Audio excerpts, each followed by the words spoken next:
I, like many of us, have lots of really favourite colours that I like to use. So I decided to put together a tin of my favourites. And I thought today we could do a little bit of grid journaling in my Canson Art Book.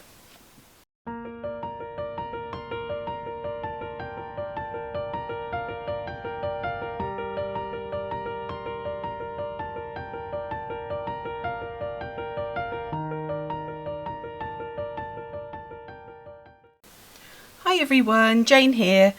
Thank you for watching today and welcome. Today I thought I would have a look at some of my favourite colours. Now I've chosen to use watercolours for this project today, but use what you have. If you don't have watercolours, use acrylics or pencils or crayons, whatever you've got, you can do exactly the same sort of thing. And that is what I would really love people to do, is use what you have. Now, a few weeks ago, my lovely crafty friend Sharon in Australia first of all she asked me, and then she sent me some of the Daniel Smith's Ultramarine Turquoise watercolour paint. Now at that time I had no other Daniel Smith paints. It's a brand that I'd looked at but I hadn't sort of invested in because I was very, very happy with my core paints. Since then, I have since bought one other Daniel Smith colour, which is the Undersea Green, because I just thought it looked like such a lovely green. And it set me off thinking about what other favourite colours I had that maybe I haven't got amongst my watercolours, and colours that I would like to try. So I love the Ultramarine Turquoise because I do like teals and turquoises, but I do also like really plum type purpley reds. And so I looked up, I've seen people mention about Perylene Violet, and so I did get myself a little half pan of the Schminke Perylene Violet. Then I thought I was really interested in the super granulating paints from Schminke as well, so I got myself a Volcano Orange. Now I have to admit, I'm a bit underwhelmed, but it's done me a favour because I just bought the one and now I know that they're possibly not my paints. But one thing that I was really missing, I felt, from all of my palettes was a lighter grey.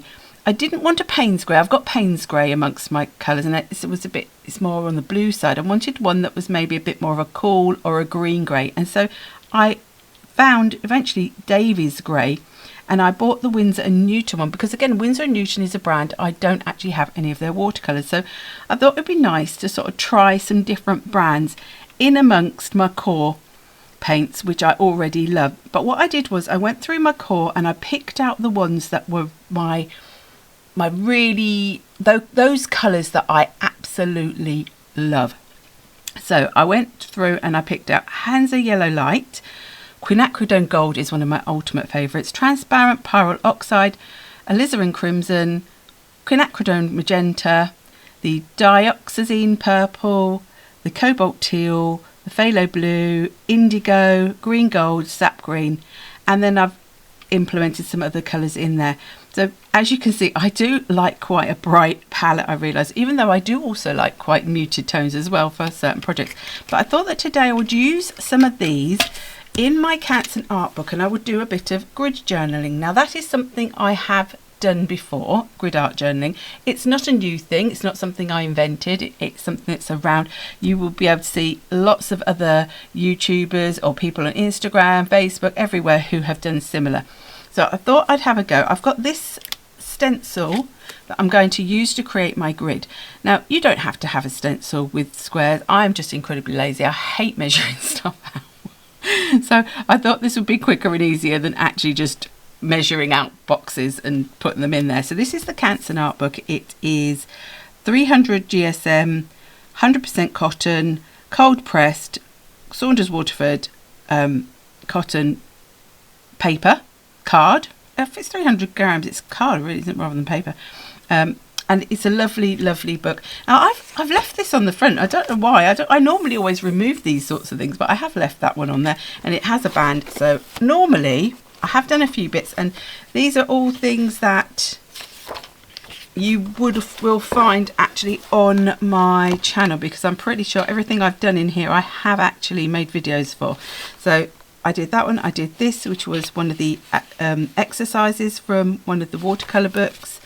And I did this with the image from Marta's collage. I think that was the florals, botanicals. And then I did this one, which is a sort of a bit of a grid journal in the background, but not quite the same as what I'm going to do today. Using the butterfly from Marta as well. But so far they've all been in portrait, I realise, and actually today I think I'm going to do one in landscape. Now what I tend to do is just wrap that piece of elastic around the back like that, and I am not, for a change, going to be putting any tape around it because I want the frames to come from my grid. Now this I got many years ago. It was part of a bundle of stencils that were for bullet journaling, so for planners and things like that, so that you could make boxes. But I keep them and use. I don't do bullet journaling. I tried. It's not for me. Planners are not particularly for me. I just like my diary and my calendar. It's fine. But I think these are ideal for if you want to do anything like this, or if you just want squares on your projects, anything like that. So they're still ideal, and it fits just right, I think, to do 12 boxes. Now I am going to just tape it down with my Scotch removable tape, just so it doesn't move when I start drawing around, because I do have a tendency to try to hold it and then I end up by wobbling it around. Let's make sure that's nice and straight. So, and do you know what, I'm going to stick a bit down this side as well, just to hold it just while I do the lines. And I'm going to use my, I think use a 0.6, if I can find it, 0.6 Unipin Fine Line pen, because this is water and fade proof. It's pigment ink, so if I'm using my watercolours, it's not going to move the lines. And this is like not the thinnest of the thin, but it's not too thick either. So I'm going to try and butt it up against the stencil. This is where I often also go wrong, is that I sort of get a bit loosey-goosey with it and don't really press up against where I need to be pressing. Now they are squares, they're not probably going to be perfect squares. For a start, I'm going on to cold pressed paper, so it's going to have a little bit of texture that it's fighting against, but you know, it's fine. I might even, after I've drawn these, just quickly put the heat tool on it just to make sure it's had a chance to properly dry. Now let's take that off of there, and let's have, and now I feel like I should have moved it in a bit. Do I want to put them, I feel like I want them to be more equal. So if I put it there, that's going to be a bigger gap. Let's just put it there so it looks like it's a whole section. It doesn't matter, then I've got this edge. I should have sort of worked it out before and then maybe had it more equally spaced, but it doesn't matter, it's for the fun. Now I'm thinking, see, I've got 12 blocks, so I can really play about with my colours in these, and I'm going to use my Princeton Neptune brushes. They are my favourite. There we go. So you could, you know, that could actually be that way up, couldn't it? But oh no, I'm going to, not that it really matters, to be honest.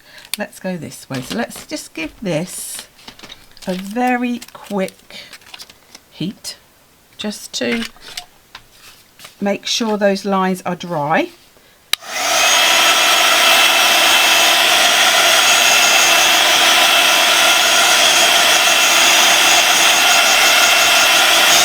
Still on the back, just to even it out. It's usually quite quick, but sometimes it will take a little bit to just make sure it doesn't move. So let's, oops, I've got my 4 brushes. These came in the set that I got for Christmas. I love them all. I'm thinking, see, even though that's quite a big brush, I think that could give you some quite nice quick strokes. This one, I don't think I'm going to go for that one. I think I might either go with that one or that one. That if I want to fill it. Let's go with the big oval, not the oval, that one's the oval. This is the square wash 3/4 inch. So this will be quite a nice sort of size. So let's put, I'm going to put some water down into the box. I don't know if this is going to fit in here actually. Now I'm debating, do I want to, maybe I'll use this one to put my water down, and we'll use this one to pick up some colour. Now I'm going to start with quinacridone gold. Now I could have spritzed these with a bit of water, but I'm not going to. I didn't put any water on my brush, I don't think, did I? I just put a bit in. Now, do I want to do two-tone, or do we want to just do one colour? Do you know what? I think I'm going to do more than one colour. So let's rinse the brush. I think we'll go with quinacridone magenta to go with this one, because that I think will be a nice mix.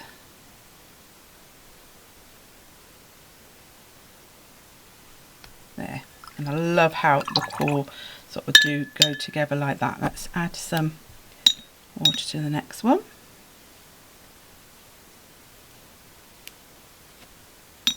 Let's, for this one, I think, go with,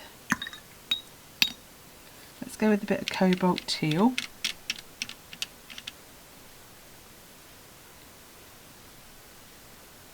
This is a nice one.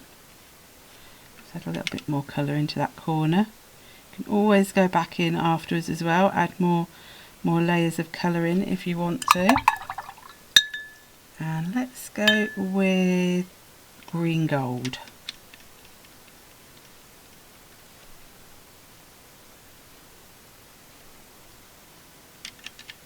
A bit more water in. Ooh, that is a lot of water now on there. I may just get a little bit of that. Let's give that a good wash. Let's just get a little bit of kitchen towel, because that has really puddled there. Now, if I had loads and loads of time, I might leave that, but I'm not going to. And I'm not worried about it going over the edges of my squares too much. That's fine. Let's just pick a little bit of that up, just with the corner of that. Now, I've lost quite a lot of the blue there, so all that means to me is that I will probably do another one where I add in a bit more blue. But I have got other blues to use. See, I'm going out slightly outside the box with my water, which is why it's then a little bit going over the edges. Let's go with purple. Let's go with dioxazine purple. Whoa, look at that one. That is really spready. Oh yes, add that. Look, add some little, got like the little tendrils of colour going down like that. That's gorgeous. I think maybe alizarin crimson with this one. That would be nice, I think. Oops, let's get...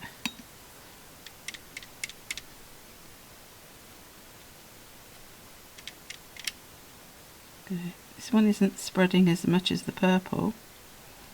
It may be because the water started to dry, or it might be that it's just not as spready or flowy a colour.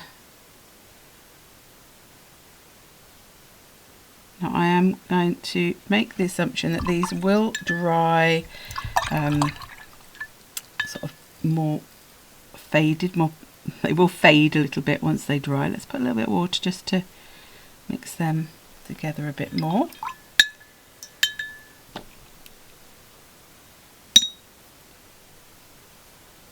Now if at this point you're thinking, oh, this is taking forever, do feel free to speed me up for this part. If you like watching all the paint go down, then I will keep going in this sort of this speed, but if you want to speed me up, do feel free. I will not be offended.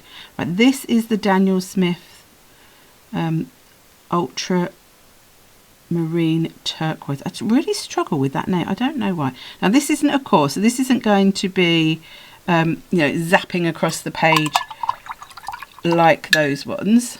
You can already see how that is fading as that goes on. Now I'm going to use a bit of the Undersea Green, which is also Daniel Smith colour, and see how those two play together, because I did sort of pick the Undersea Green thinking that will go really nicely with that that turquoise. But this is the first time I've put them together to see.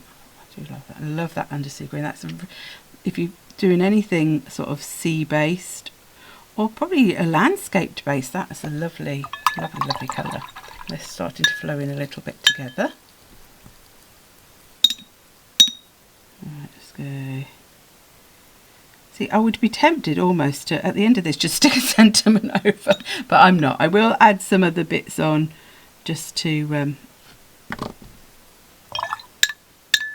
add some more interest to the page itself. Now, what have we not used? Oh, the Perylene Violet.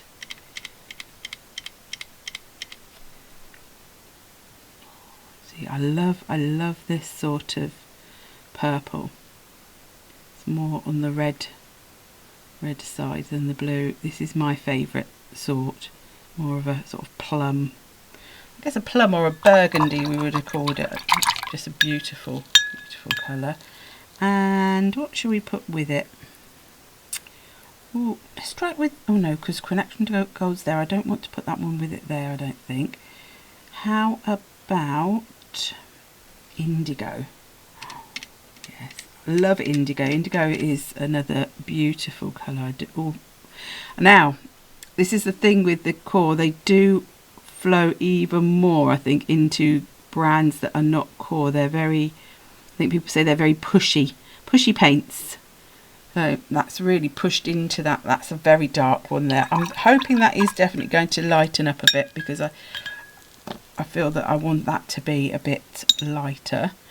But as always, you know, when your pigments dry down, they do fade back a bit. So hopefully that's what will happen. There'll be the one time it doesn't, won't it? Right, let's have, what have we not used? We haven't used the orange. Do love an orange. Let's maybe mix the two oranges. Oh no, we haven't used the Hansa Lemon, Hansa Yellow Light, not Hansa Lemon. I could say Hansa Lemon because I think it is a very lemony colour. So let's go. See, this is another way. If you've got new paints as well and you're wanting to swatch them out, this is like quite a fun way of doing it. Because sometimes swatching can be a bit, I'm going to be totally honest here. Apart from doing a little tiny swatch for my palettes, or if I'm doing it for you, I don't swatch my paints out, I have to admit. I have even been known to not even bother doing and just going with the flow and just seeing what colours I get. I'm not, because I'm not a fine artist, I'm usually just having, you know, doing it for the total enjoyment of it. I don't worry too much. Now, what have I not used? Oh, I haven't used phthalo blue, have I? Let's use phthalo blue, and I haven't used sap green. Let's do a phthalo blue. Let's do this side, because I keep putting the blue up the top and then the green down the bottom. Let's do it the other way around. Oh, look at that. That is a gorgeous blue. See, I really like that blue. Very much a bright blue, because I don't paint landscapes and things. I think I'm not so worried about colours that and maybe not natural looking. I just like the colour for the colour, so I'm not worried if it's sort of a bit artificial looking sometimes. See if we'll get that where that mixes up. More like that. I'm going very dark. I'm going to have to. I will now stay with the diagonal sort of look, because that's what I've done on each one. But I have to say, see, that's really gone a lot into that. Some colours are very, very dominant. So on some of them, I will redo them. So for example, the Quinacridone Gold, I think I am now going to add in again, because it is one of my favourites, and I'm going to maybe do it so that it takes up a bit more of this square, because there it got very much taken over by the Quinacridone Magenta. Maybe because I put two quinacridones together, I don't know. I don't know if that makes a difference. So let's do that one. Then let's just add a little bit of maybe this volcano orange. I haven't used that, have I? I find this very weak. I really struggled to get any sort of colour out of it. Maybe I should have put some on and left it to stand. Well, I've started, so I'll finish. Oh, that's not so bad actually. It's sort of like a more browny type of orange. This is probably not the best way to use it because it is a super granulating colour, so it really probably should be left in a big space on its own, not added as a little corner to that, but you know, that's the way it's going to be. Let's add a little bit of water to it. No, rather than doing it like that, let's just add a drop from here like this. Just add a couple of drops.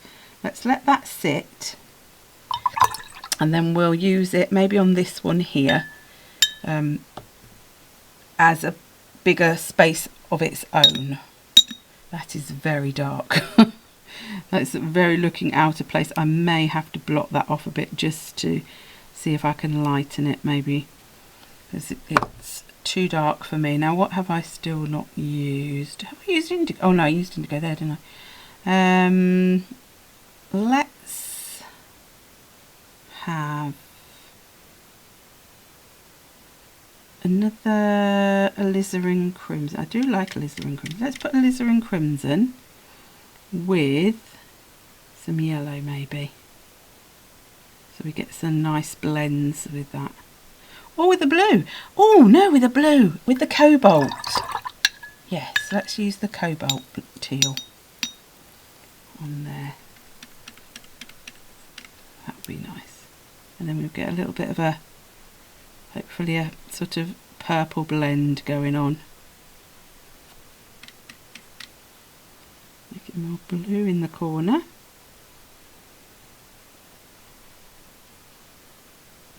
I sometimes forget I can sort of like put other colours sort of together.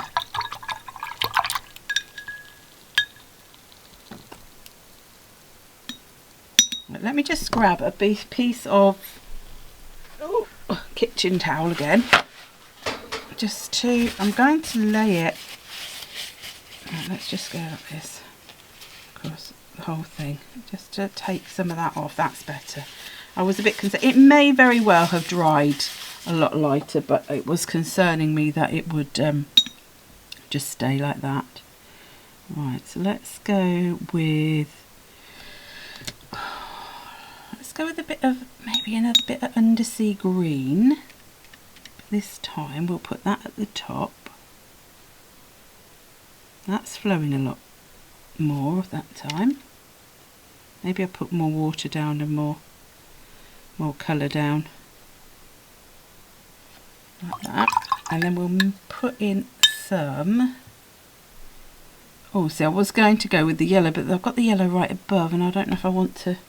I'm sort of vaguely thinking about how my colours are sort of sitting together. Just wipe some of that water up. No,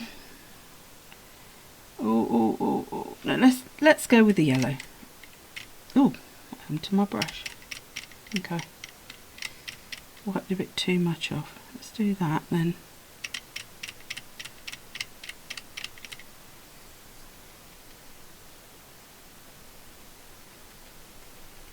That one, I think the water's slightly dried because it's not flowing as much as it normally does. There, that's quite nice, quite like that. Right, this is the one now. Oh, very stained my brush, that one. This is the one I'm going to use for the volcano orange. You know what, I may do the whole thing just with the volcano orange, so that I can really get to see that a bit better, because I just feel like I don't want to be not giving it its fair chance, if you know what I mean. I don't want to sort of be doing it down. Let me know in the comments if you've tried the super granulating paints from Schminke, and if you think, what you think of them.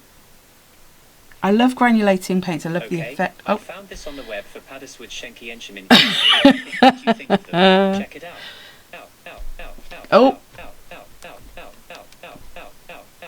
Oh dear. That is my tablet, sorry. It's on Do Not Disturb, so I don't know why it did that. That was very strange. But it obviously doesn't understand my voice at all. The irony is with that thing, is it answers me when I haven't asked it a question. If I actually ask it a question, it never answers me. It's a bit like living with my husband and children. Right, so that's that one. I've just left that as that is. So yeah, I'm not going back to the beginning of this video. That will now have to stay in. I knew it was a mistake having that sat there. Normally it doesn't sit there. Right, let's go with, oh, we've got one slot left. But I've put it in that corner. I'm just going to say I've only used that once. I'm thinking I want to use my lovely ultramarine turquoise again. Let's go in there like that. Maybe do 2 blues. That might be interesting. So my paper's starting to curl up a little bit, so it will start to go that way.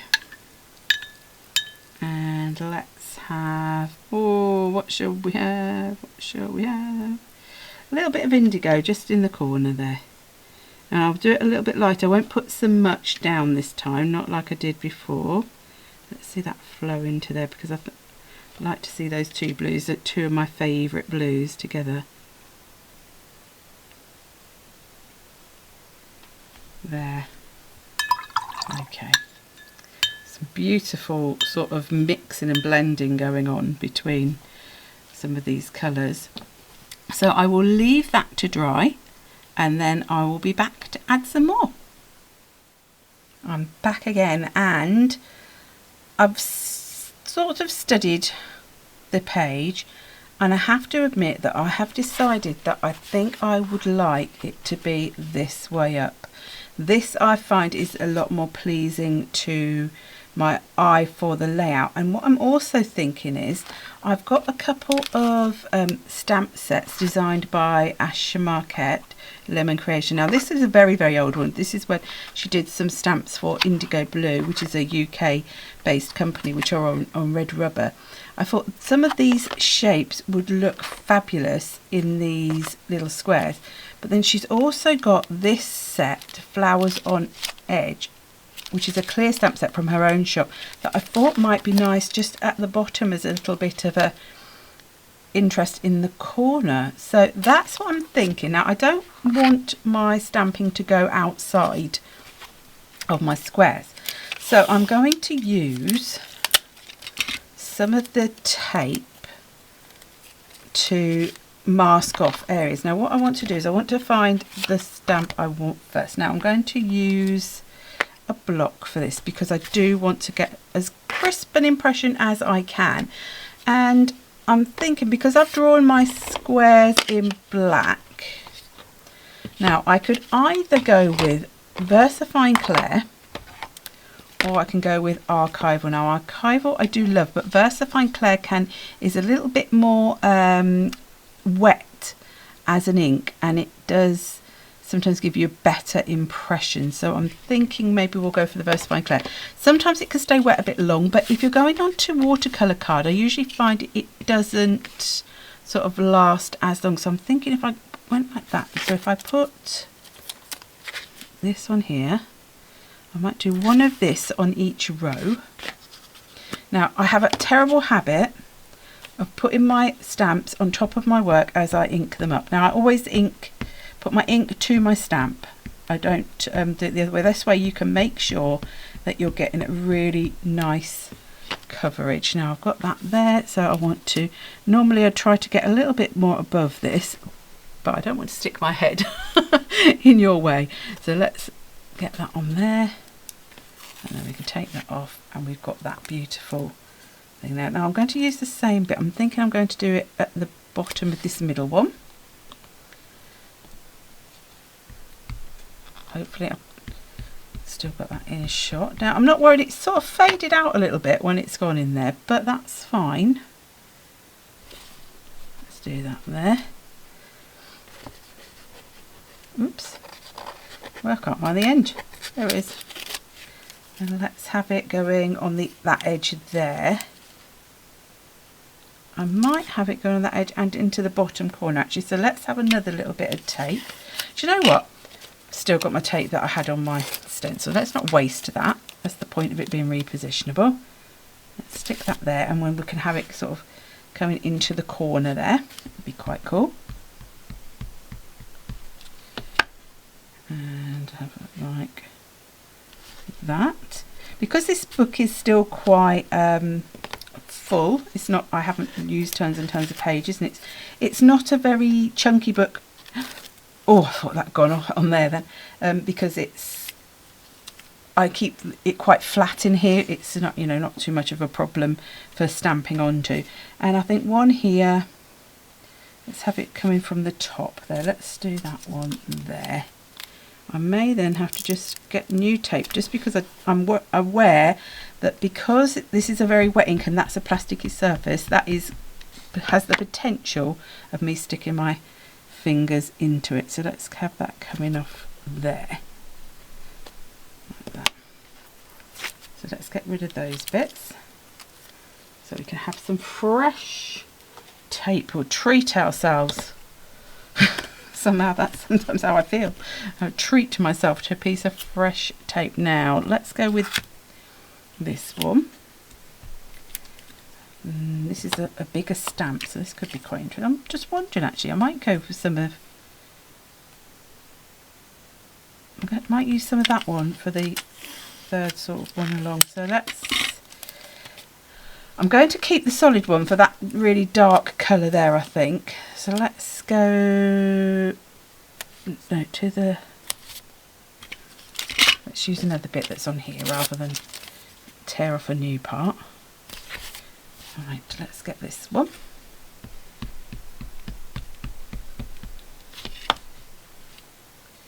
Let's go dangling down sort of there, I think. There we go. Let's have one over here. Let's perhaps have it at the top. At the top. How big is this? Oh, it's quite big, isn't it? Let's have it coming off this side actually, if it's going to come off of anywhere. Let's have it a bit more though, so it's taking up quite a lot of that square. But they're quite open stamps, so you know it's not like they're covering up a lot of the colour. Let's have this one in the middle. It does unfortunately mean that I have got it on the greens and blues twice, so it doesn't matter, but it's just, I do like to try and alternate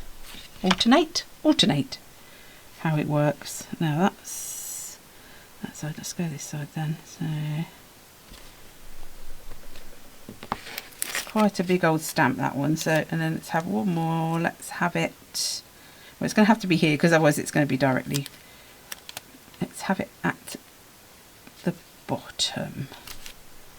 Let me put a bit there, and let's have a bit here as well. Hopefully that's covered up enough. So I'm not an expert. I don't like doing masking, to be totally honest, most of the time, but I don't mind every now and again a little bit. Let's have it right down there. Especially this. This is easy. This is easy masking. This isn't tricky masking. Right, let's get rid of those ones because they're covered in ink. Right, let's wipe that one. Then let's go with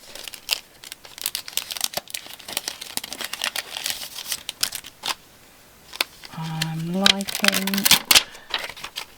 are they going to be too, oh, I think that'd be quite, if I have that, I think I want it,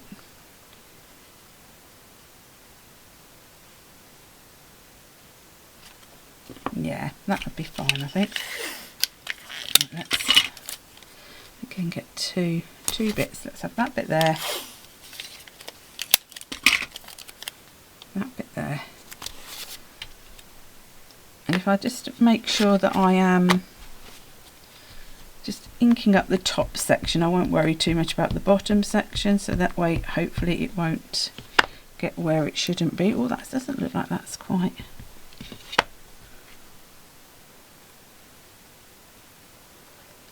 Let's have that then. Go in there. I'm going to give this one a bit more of a push because it's a solid stamp. It will. Oh, that was lucky. It landed on the that bit there. There we go. That's that one. Let's have this one then coming in. Maybe just up that way actually.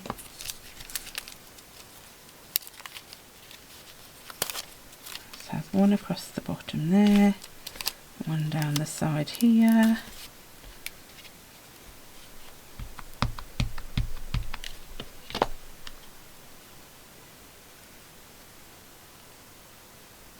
This,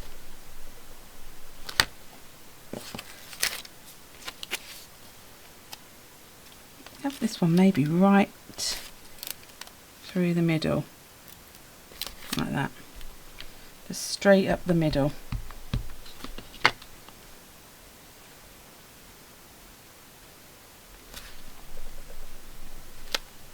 There we go. And then this one maybe coming in from the top would be quite nice actually. Coming in from this side.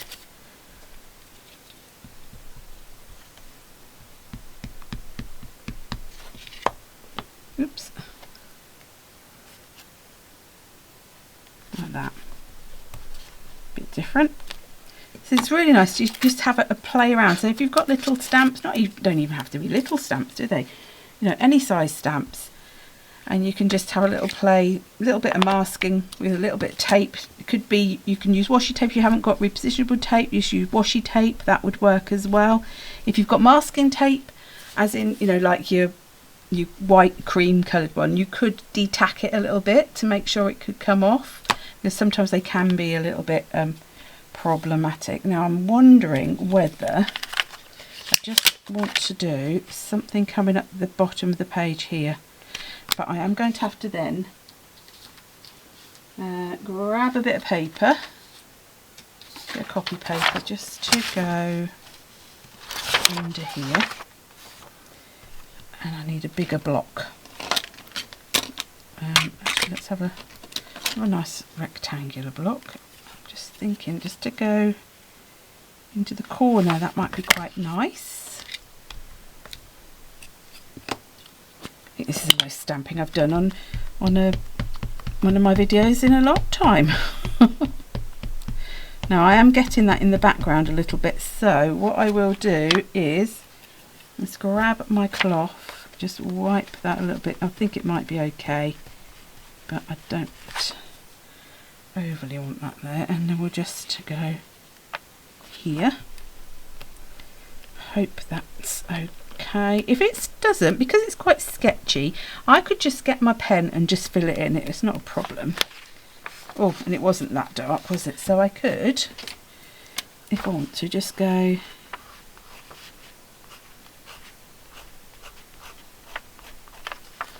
just add some bits in.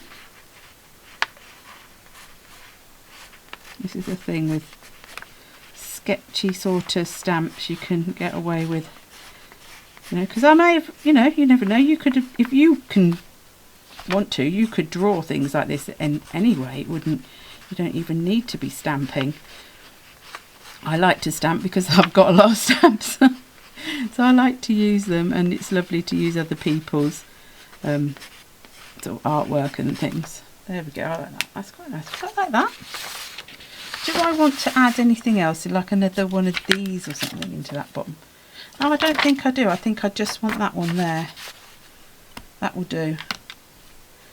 Alright, so I'm going to leave that for a moment, and then I'll come back and decide what I want to do on these. Do I want to add some colour, just a little bit of white, just to add a little bit of highlights? I'll have a little think. It's now I gave it a quick heat to dry, but I am going to add some doodling with my different pens. So what I will do is I will do this sped up with maybe a little bit of nice relaxing music for you, because this will probably take a little bit of time whilst I just sort of add little bits of dots and dashes and lines and things. And I've just picked out sort of white and gold, and I've also picked out my black Unipin just in case I want to add any more little elements of that in. And I will talk to you again on the other side of this section.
I've finished adding on my doodles, so I just added on some white and gold Copic Acrea and a little bit of black Unipin, and I think I didn't use my Poscas, did I? No, but I just wanted to add a little bit extra in there, and I think I wanted the colour from the paints to sing, because that's the bit that I was really using this page for. Now I just wanted to add a little sentiment, so I've gone with Asher's Really Silly Words, and I've just got Let the Sunshine in, because I thought that really would go nicely with the colours, the way they pop. Now I'm thinking that I'm going to put it there. That would be quite nice. I do wish that had been a little bit darker, but it didn't stamp as well as I hoped, but never mind, it's fine. So I'm going to use a little bit of my Cosmic Shimmer glue, if it's not blocked. No, it's not blocked. Good, good.